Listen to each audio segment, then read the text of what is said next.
Oh,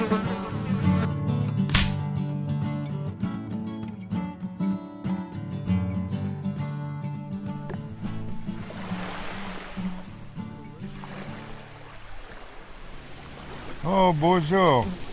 Koi wagan. And then wag guy. Mokang Jesus, name is in a cause. Magaze ne do de. Ne mash kazibi or de nong and dunjba. Name a day one any.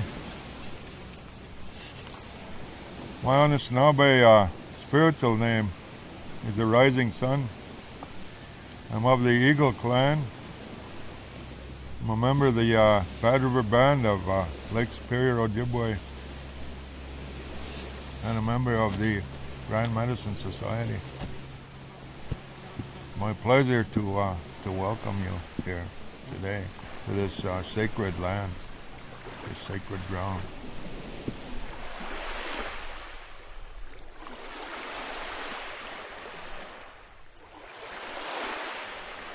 I think all the way back to the first encounters. Maybe go all the way back to when the Mayflower was blown off course, forced to land at a destination much further north than intended. There were about 100 pilgrims aboard that ship. Most of them of the Puritan faith. They came ashore to face a hard winter at Plymouth Rock, Massachusetts. There were only about half of them that survived that bitter winter. They had a much different worldview than the native Wabnawag. Or some people say Wampanoag. We say Wabnawag in our dialect. The people of the East. They had a much different worldview than the native people. They looked out into the wilderness, and what they saw and what they felt was dark, foreboding, evil. And their intent was to civilize that wilderness. That was the words that they used. But in order to civilize the wilderness, that meant to conquer and control all of those natural places. And so that's a theology that's custom made for exploitation of the natural world. Not only the natural world, but its tribal peoples. The local Wampanoag tribe, or Wabnawag as we'd say, they had a much different outlook. They saw Ngushaki, Mother Earth, as being loving and nurturing. And so that following spring and summer, after only about half of those pilgrims had survived, they came to the village. There was one called Squanto who walked into the village and to their surprise greeted them in their own English language. Squanto had been captured by an English sea captain many years earlier. Had been taken to England, pretty much sold into slavery. And it's a long story, but he finally made his way back to North America by stowing away on a ship bound to the eastern seaboard of North America. It's where his people resided. So he went he returned to his village only to find that the entire village had been wiped out by a plague of smallpox. So he took up residence with Wampanoag. And so that summer there was Squanto and Samoset and others that were sent over to that village to help those people out. They taught them how to survive in the New World. Taught them how to hunt, how to fish, how to gather, how to plant crops, even how to build their lodges and so on. And so they came together in October of 1621. American historians tell us that was the first Thanksgiving, but that's not necessarily accurate, because Native people had celebrated that Feast of the Harvest for probably thousands of years before that. About 90 Wampanoag, about 50 pilgrims were survivors, and they held a big feast. But the tragedy of that whole story is that very little communication occurred between those peoples, because they did not share the same worldview. They were people of two different worldviews. And so the Puritans came to this country seeking a religious freedom, which they later denied to others. They came with a doctrine of salvation.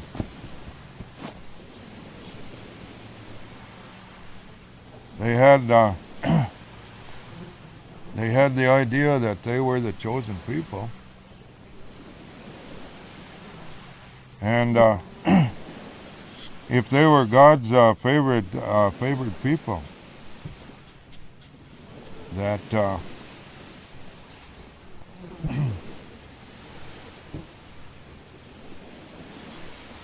that they had the only true religion. And so they ignored the spirituality of the native peoples.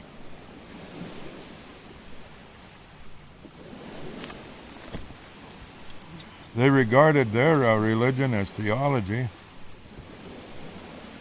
and the spirituality of the native peoples as mythology.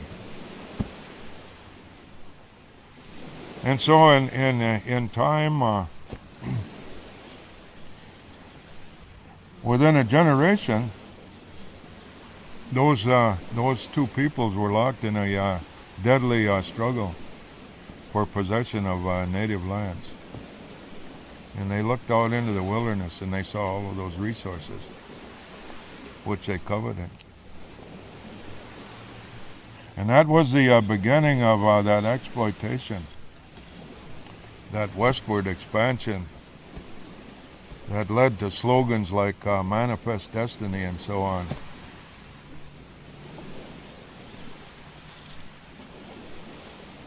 Where settlement occurred further and further westward at the expense of native peoples, where they were actually dispossessed from their own ancestral homelands.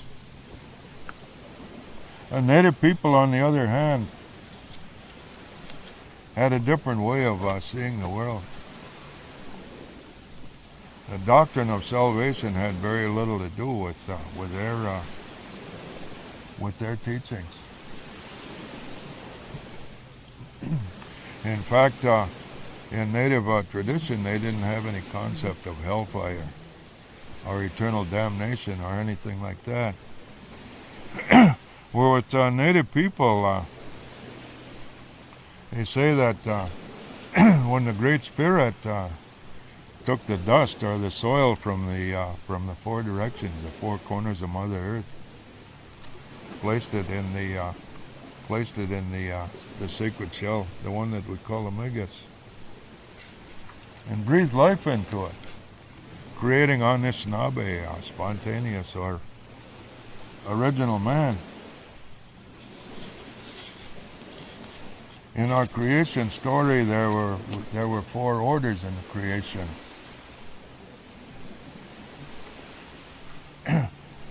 And the earth was created according to the greatest vision of all time, the greatest vision the universe has ever known, the vision of Gitzimanadu, the Great Spirit, who saw the things of the physical world, the plant world, the animal world, and the human world in a vision.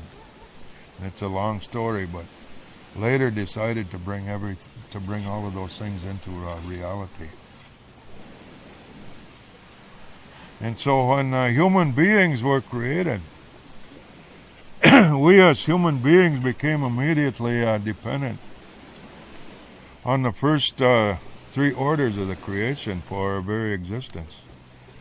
Became dependent on Mother Earth, the water, the air, the plants, the animals, for our very existence. So in order of primacy, we as human beings might be the least important in the creation, in that web, in what we call the web of life. So we might ask ourselves the question, well, what is our meaning and purpose then as human beings? And so the answer is very simple and yet very complex. We were created to live in harmony and balance with the four orders of creation, or with the natural world, as one might put it. So that's the simple part of it. The complex part of it concerns the web of life and all of the countless ecosystems that operate in harmony and balance with each other in the natural world. So sometimes we as human beings, we sometimes try to flatter ourselves to think that we might be the most important order in the creation. It's not necessarily so. If we as human beings were to disappear from the scene tomorrow, those first three orders would recover and live in a state of harmony and balance. And so I guess a part of our responsibility then is to educate those people of that other worldview.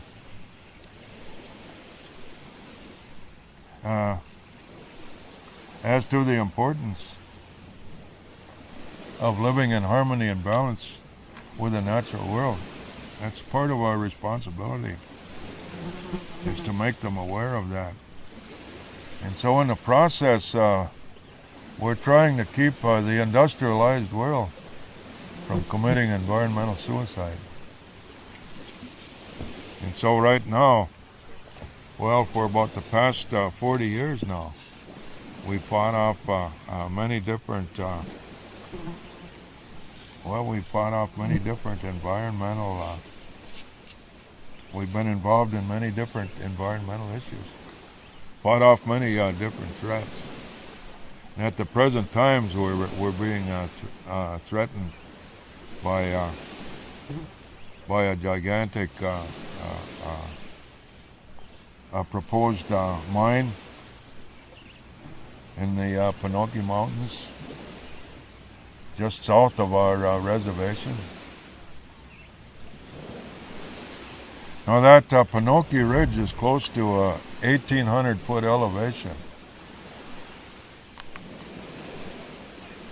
And and there are over 24 streams in that area where they plan to mine that are classified as outstanding resource waters.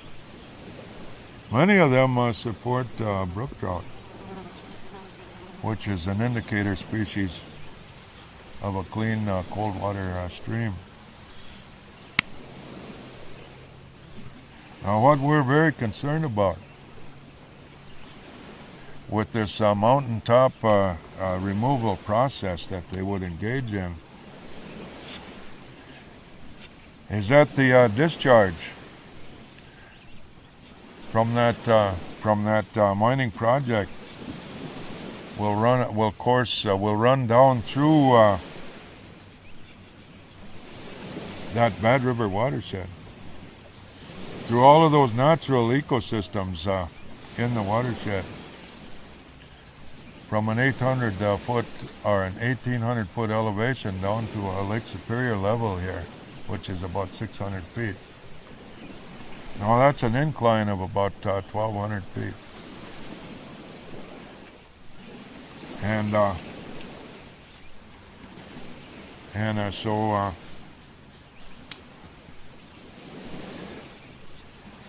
so the discharge from that mine would run through all of these natural ecosystems in the Bad River watershed, starting from the bottom of the food chain, the microorganisms, all the way up through all of the plants and animals and so on, and would affect human beings, would pollute and destroy and upset the balance of nature in the entire watershed. So Bad River Reservation, as well as Red Cliff over here, is located in the direct path of that of that discharge that would come from that mining operation. What did you say that discharge was again? The sulfite to sulfuric acid. Well, that's not there are many different threats there besides just the sulfides. When they start with blasting and digging, and when they begin that mountaintop removal process, they'll be exposing sulfides to the air and also to the water, precipitation, rainfall, or whatever. When that happens, when you expose a sulfide to water and air, you're going to get a sulfate, and you've probably heard of battery acid in cars. Well, that's sulfuric acid, and that would alter the pH value of those of all of those streams. There are over 24 streams that enter into about 4 different river systems that eventually run into the Bad River. And so you got the Tyler Forks River up there, you got the Potato River, you got the Marengo River, you got the White River, and all of those are rivers within the Bad River watershed that run into the Bad River. And so that's the route that mining discharge would take. Now, where I'm sitting right here on this sacred land, if I look down the beach here, about 3.5 miles is the mouth of the Bad River, where it runs into Lake Superior, which is the largest body of fresh water in the world. And I've looked at satellite photographs and aerial photographs after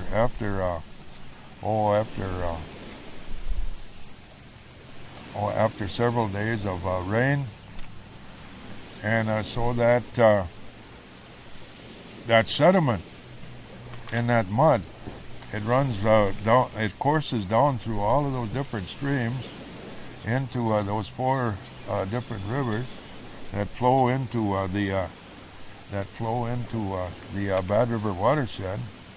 And during high water, the Bad River watershed flows over into the Kakagan Sloughs, which is the largest, the estuary that supports more wild rice than anywhere on the Great Lakes, and that is what is being threatened. Now, as I sit here looking out over Lake Superior, I look out there and I see that mud line is probably at least a mile out. And so that sediment courses all the way through that Bad River watershed from that elevation of close to 1,800 feet down to lake level, which is 600 feet. And so it's downhill all the way. So this legislation that the Wisconsin legislature passed, that is supported by the governor, it defies the laws of physics or the law of gravity. And there's no way that they have the technology where they can engineer their way around one of these, like what they call a 100-year flood, like we have them every several years now. And there's no way that they can deal with that. And the fact is that if you look at the track record of their parent company, it has a very nasty track record. And nowhere in the world has a project of this nature or proportions ever been recovered. And so the environment is trashed, is destroyed by such a project. And so that's what we're involved in right now. We're not going to let them poison our sacred land. We're not going to let them poison our grandchildren. In fact, we're looking even beyond our grandchildren to those generations yet unborn. And so this is something that's going to affect us permanently if it should happen. And that's why we're so concerned about it. Why we're fighting it. Why we're not going to let it happen.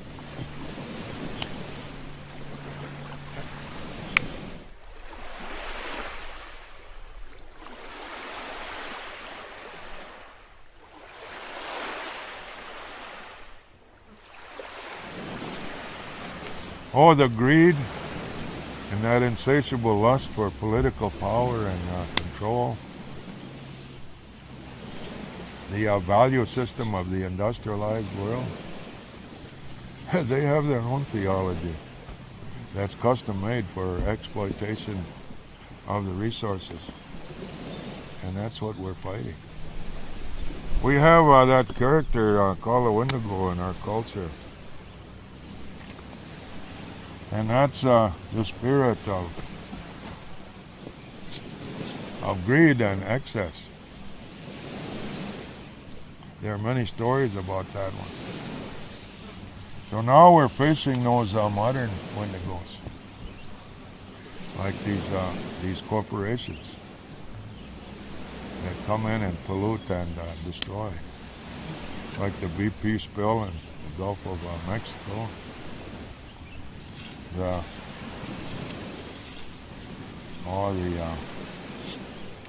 meltdown in Japan, the Exxon Valdez oil spill in Alaska, the decimation of many of those locales in Appalachia by this parent company that has made a moonscape out of something that was once very beautiful. And so that's what we're up against. And I think that we have to, most citizens are ignorant of the consequences of such an operation. The argument is jobs versus the environment. And I think it's our responsibility to educate people as to what the truth is.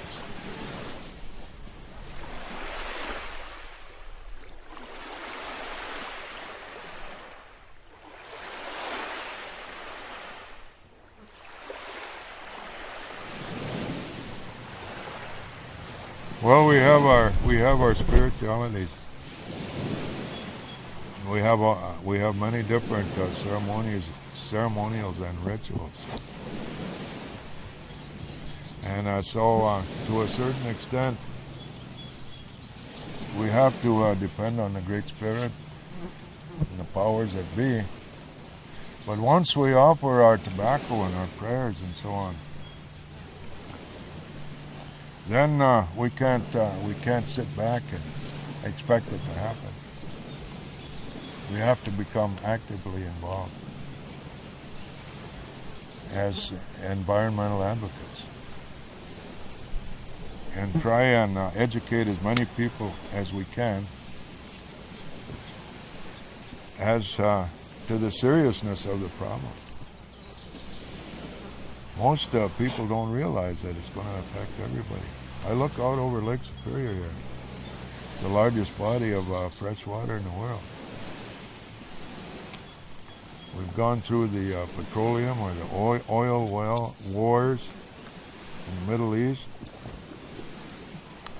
Been fighting over there for over 10 years now. The next war will be the water wars. And I think we have to make people realize that everyone is going to be affected by this. Not just Native people, but all people. And not just the people that live in the Bad River watershed, but all people. And so what we're up against is not a local situation, or even the state of Wisconsin here, or even the United States, but this is an international. This is an international conspiracy that we're up against the richest and most powerful people in the world. But we're not going to let it happen here. We've been fighting these battles all of my adult life for over 40 years now. Been involved in these environmental battles. Not to mention the treaty rights battles, where our treaties were violated for generations and finally reaffirmed in 1983 by the Voigt decision, where we could once again hunt, fish, and gather in those territories ceded to the United States. In Wisconsin here, that would be the northern one-third of the state of Wisconsin. So years ago, when our ancestors negotiated those treaties, they were looking 7 generations ahead and asking themselves, what will we be leaving to that 7th generation? So they reserved the right to hunt, to fish, and to gather in those territories ceded to the United States. But for generations, those treaties were violated by the Wisconsin Department of Natural Resources, by those conservation departments or natural resource departments of Minnesota, Wisconsin, Michigan. And those those treaty rights were not reaffirmed until 1983 with the Voigt decision. So people are once again exercising those rights that were guaranteed in those treaties. The reason I know a little bit about this is because I had 2 grandfathers 5 generations back that signed the Treaty of La Pointe in 1854, right out here on Madeline Island. And they were looking 7 generations ahead. Well, that was 5 generations from myself. So they were looking 2 generations even beyond mine. They were looking to my grandson's generation. And when I think about it, it wasn't that long ago. 5 generations is not a very long time. In fact, there were 5 generations of my family that were living until my mother and father passed away just within this past decade. So that's where we stand today.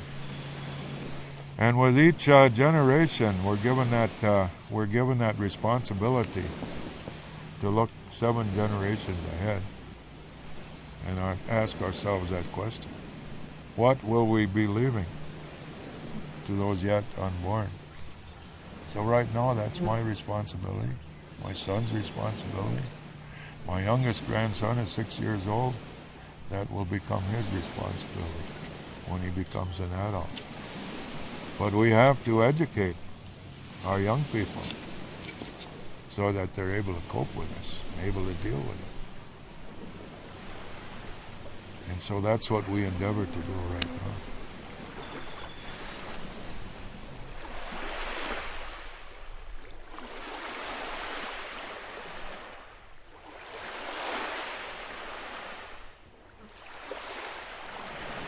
I think that might help to discuss these problems with people of other belief systems. In some cases it will help, and in other cases it won't, because they have a different mindset. And I think about those traditions. I think about the European tradition, especially, that is based on an alphabet and a written language and a holy scripture. And then I think about native tradition that is based on an oral tradition. And I look at the difference between those two. And that written tradition is very rigid, almost as if it's chiseled in stone. And you'll hear some of these ministers will say, "Well, it is written," and they interpret interpret those words literally. Or in native tradition, we have our sacred bundles with all of our teachings, our ceremonies, and our native tradition, that is an oral tradition. It's alive, it's dynamic, it's flexible, and it can meet these different situations as they appear.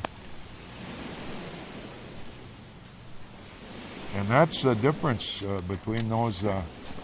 That's the difference between those two worldviews are those belief systems.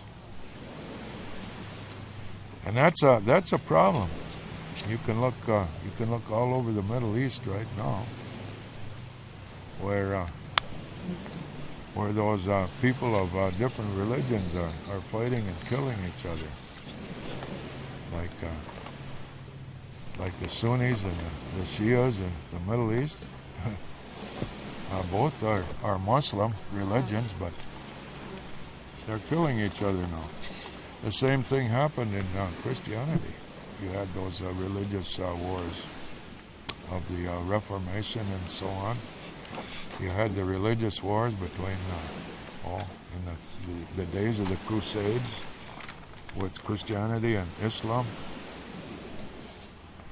And so it might be a long time before those people of different belief systems are going to sit down and really start listening to each other. And there has to be an empathy there and an understanding, which is not happening yet.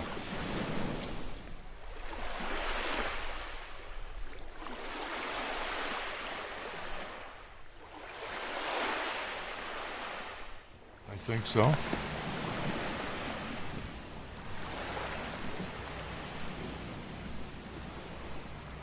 But when you have a worldview that is based on profit, political power, greed, and you're up against all of that wealth, all of those billions of dollars. There are some of those people that are never going to change. They will not listen to reason. All they think about is themselves and nobody else. It's a self-centered philosophy, a self-centered worldview. They'll go out and exploit the environment, upset and destroy the ecosystems, upset the balance of nature, and think nothing of it, as long as they can feather their own nest. They don't care about anyone else. That's what we're up against, and we've got to put them in a minority.